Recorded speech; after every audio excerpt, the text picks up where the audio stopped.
تو آپ دو دو کی رکعت میں نفل نمازیں پڑھ سکتے ہیں، جتنی بھی آپ پڑھنا چاہیں، قرآن پڑھ سکتے ہیں. اینڈ آئی ایڈوائز کہ آپ ٹرانسلیشن کے ساتھ قرآن پڑھیں، کیونکہ عربک ہماری فرسٹ لینگویج نہیں ہے and it's very difficult to understand کہ اللہ کیا کہہ رہا ہے.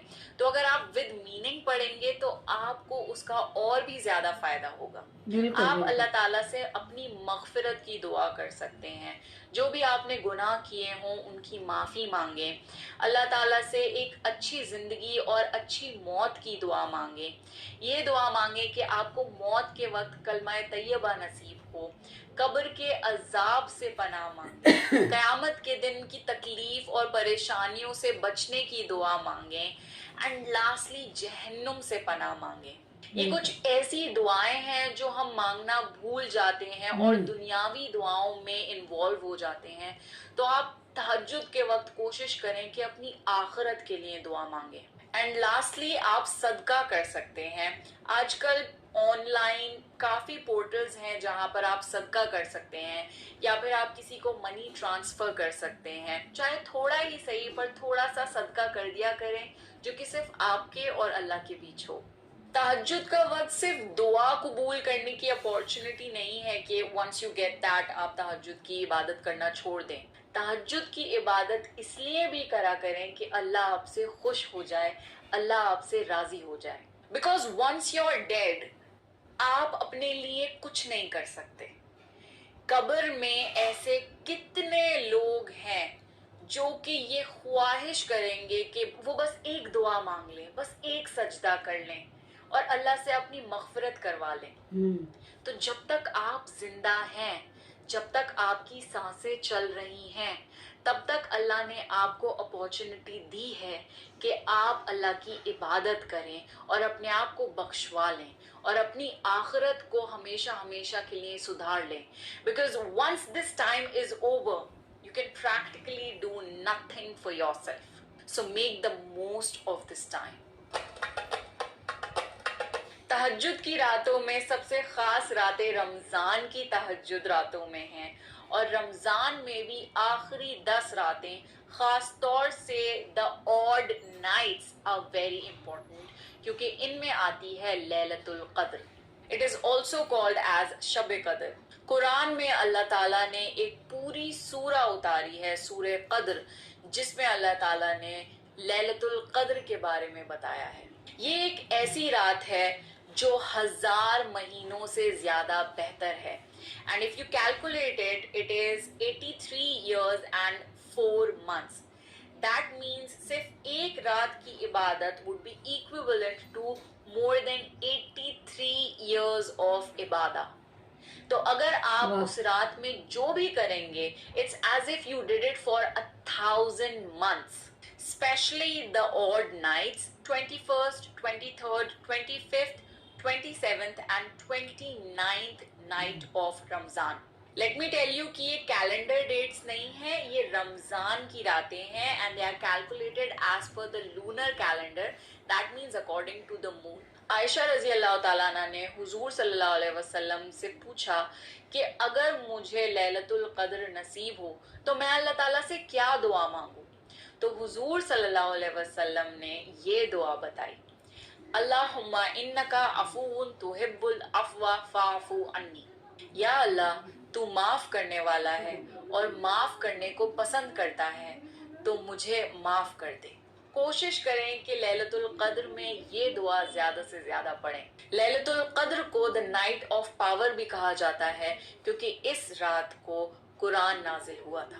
The reason why it is called لیلۃ القدر is because اس رات کو انسان کی قدر یعنی اس کی قسمت ڈیسائیڈ ہوتی ہے.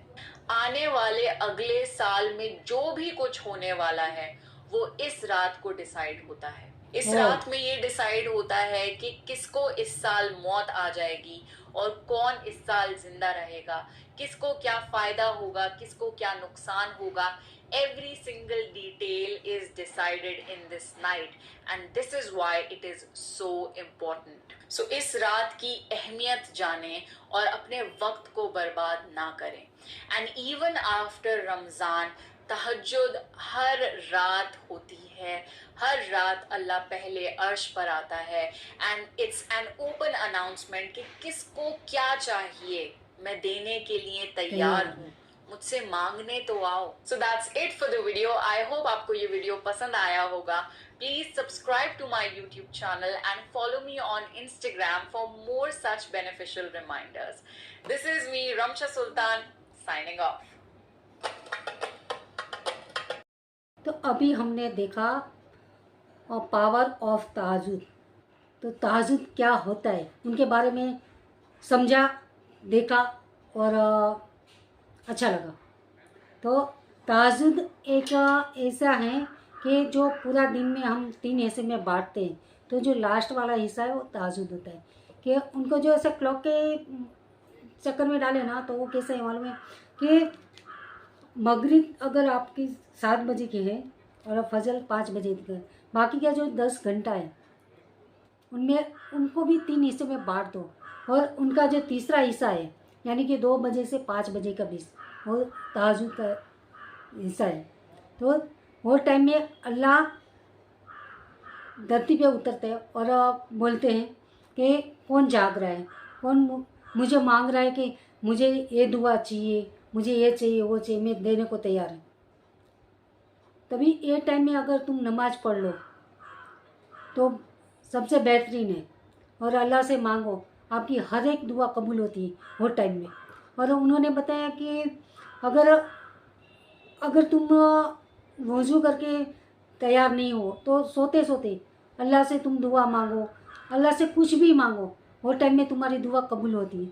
تو وہ ٹائم میں تہجد کے ٹائم بہت ہی بہترین ہے انسان کے لیے. تو وہ ٹائم میں ہمیشہ نماز پڑھنی چاہیے اگر تمہارے سے ہوتی ہے. تو نہیں ہے تو سوتے سوتے تم اللہ کو یاد کرو, ان سے دعا مانگو, تمہاری ہر ایک دعا قبول ہوئے گی. اور کچھ بھی مانگو اللہ دینے کو وہ ٹائم تیار ہوتے ہیں. تو ضرور مانگیے گا اللہ کے پاس. اور انہوں نے ایک بھی بتایا کہ لیلۃ القدر ایک سورہ ہے, ان میں بھی بتایا کہ رسول اللہ کے جو وائف تھے انہوں نے بولا کہ اگر مجھے مانگنا ہے تو میں کیا مانگوں. تو انہوں نے بتایا کہ تم ایک چیز مانگو کہ اللہ کو بولو تم جو دینے والے ہو, تم جو سب کچھ کرنے والے ہو, بس. تو وہی دعا ہے کہ اللہ پاک کو ہمیشہ دل میں رکھو اور اللہ پاک سے کچھ بھی مانگو آپ کو ملتا ہے. تو مجھے بہت ہی اچھا ویڈیو لگا اور معلوم پڑا کہ تہجد کیا ہوتا ہے.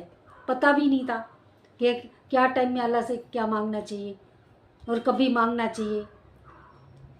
تو ہمیشہ اللہ کے پاس مانگو اور آپ کو ہر ایک دعا قبول ہوگا. اور تہجد ایسا ہے کہ آپ کا آخر ٹائم میں جو کام آنے والی چیز ہے کہ تم قیامت تو آ جائے, قبر میں ہو, کچھ بھی ہو, تو جو تم نے تہجد میں جو کیا ہوا ہے سب کچھ وہ تم کو آخر ٹائم میں ان کا ملے گا. جب اگر تم کو جنت, اللہ کو بولو کہ مجھے جنت ملے یا مجھے قیامت میں عذاب, اچھا عذاب ملے, وہ سب تم تہجد میں مانگ سکتے ہو اور وہ تمہارا سب قبول ہوتا ہے. تو ہمیشہ تہجد میں کچھ بھی دعا مانگا کرو اور اللہ کو یاد کیا کرو. مجھے بہت ہی اچھا ویڈیو لگا اور آپ کو اگر پسند آیا تو لائک کیجیے, شیئر کیجیے, سبسکرائب کیجیے اور بیل آئکن پہ کلک کیجیے گا اور مجھے کمنٹس کرنا مت بھولیے گا. اللہ حافظ.